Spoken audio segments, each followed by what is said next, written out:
Hey, aren't you one of them YouTube stars, that budget travel geek? GUI guy, budget travel guy. Well, Mr. Budget Travel Guy, I just thought you might want to know you have a flat tire.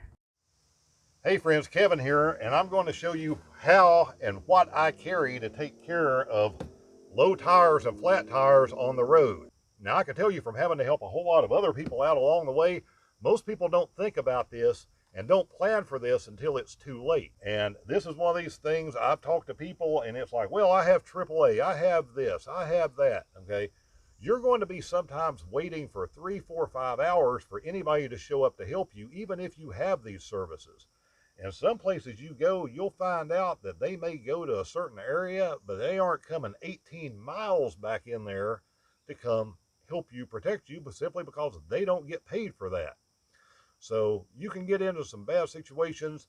I have stayed in plenty of state parks and areas where I am the only person. I wake up to something like this. There is no one around. There is no camp host. Wherever the main place is in the park where you go and pay for your camping night is nowhere near. It may be 4 miles away. So you are going to run into situations where you are going to be on your own. So you need to have something with you in order to inflate tires, and you need to have something with you in order to fix tires. So the first thing normally that you would do is try to figure out why it went flat. Did you just lose a little bit of air? Do you have a leaky valve stem, and just a little drop of dish detergent and water mixed together, put over that with your finger, will tell you if you're losing air out of the stem. Sometimes these have to be replaced, but a lot of times you can just tighten these up. Just a little turn with a little pair of needle nose pliers is going to be enough to tighten it down and stop it from leaking. You may have a more serious problem. You don't want to drive on something this low, but you can get in, start your vehicle, and turn the steering wheel, first one way and then the other, and inspect the tire and see if you have something stuck in it. This is why you want to have your own tire repair tool in case you do have a situation where you have run over a little piece of metal, you have a nail in your tire, something that's causing a slow leak. If you've ever had a tire repaired at the garage, this is the exact same thing that they use. You pull whatever stuck in your tire out with a pair of pliers. You know where that leak is. The rest of the air comes out of your tire. You use the tire repair kit to put a plug in it. As long as you're plugging the tread, you're fine. Plugging the sidewall is not recommended for anything long term.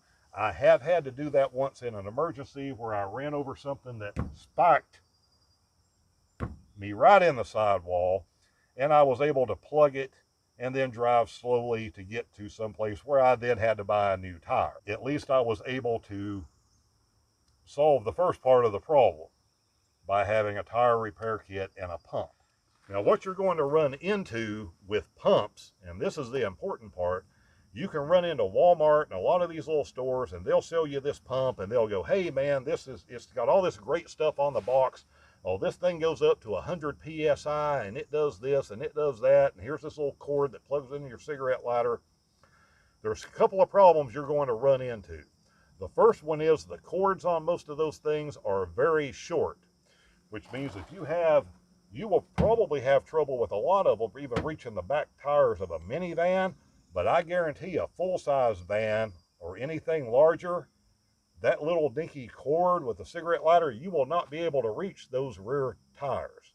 That's an awful lousy feeling to find out when you're out somewhere and you need it, that it simply doesn't reach, and now you can't air your tire out. The second thing that will happen with a lot of these is those ratings of what they are able to do are not based on automotive tires. Most tires on a passenger vehicle, little van like this, they run somewhere 30, 32, this one runs 36 PSI. That's okay. You get into bicycle tires, those pump up in a few seconds and they will go up to 50 or 60 PSI. Those are the types of things, footballs, beach balls, basketballs, bicycle tires, that these cheap things are basically getting their rating from.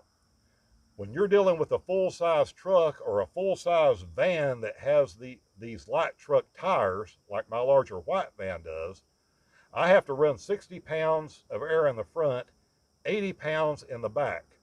And quite honestly, the little motors in these things, they just can't do it.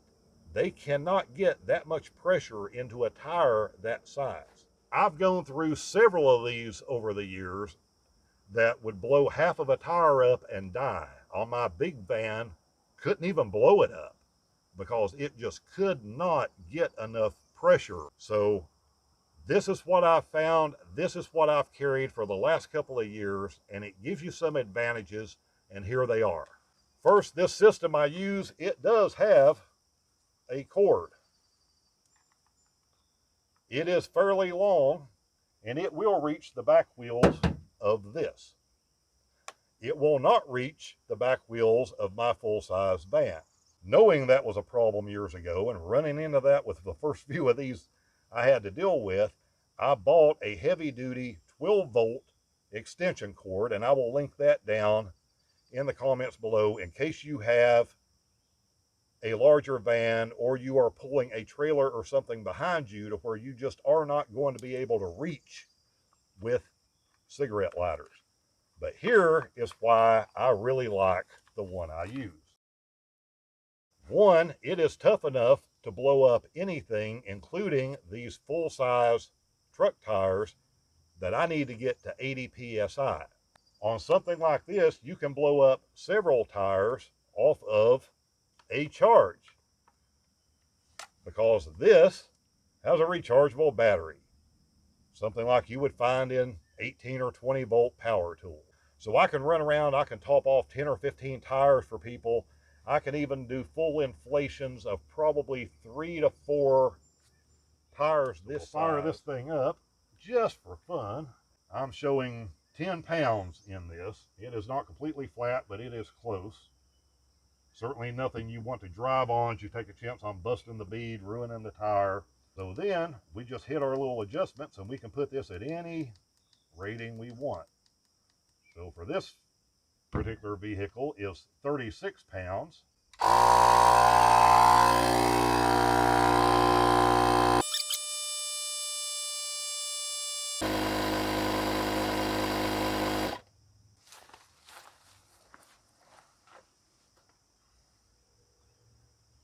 And there we are, fully inflated. That took about 4 minutes to go from 10 pounds to 36 pounds. It does have a display. I don't know how well that's going to focus. Now, if you're running a tire like my large van does, where I'm having to do that 60 to 80 pounds of pressure, much larger tires, you will drain the battery on this doing one of those. But in general, that's all you're going to need. And even if the battery dies before you can get it completely full, it will be full enough for you to take it somewhere and get it serviced. It will at least get you out of the woods wherever you happen to be at the moment. Because again, you're not going to reach with this or with any of these little brands, you're not going to reach your back wheels on any larger vehicles. If you had to blow a tire like that up, it would probably take 12 to 15 minutes because they are very, very large tires.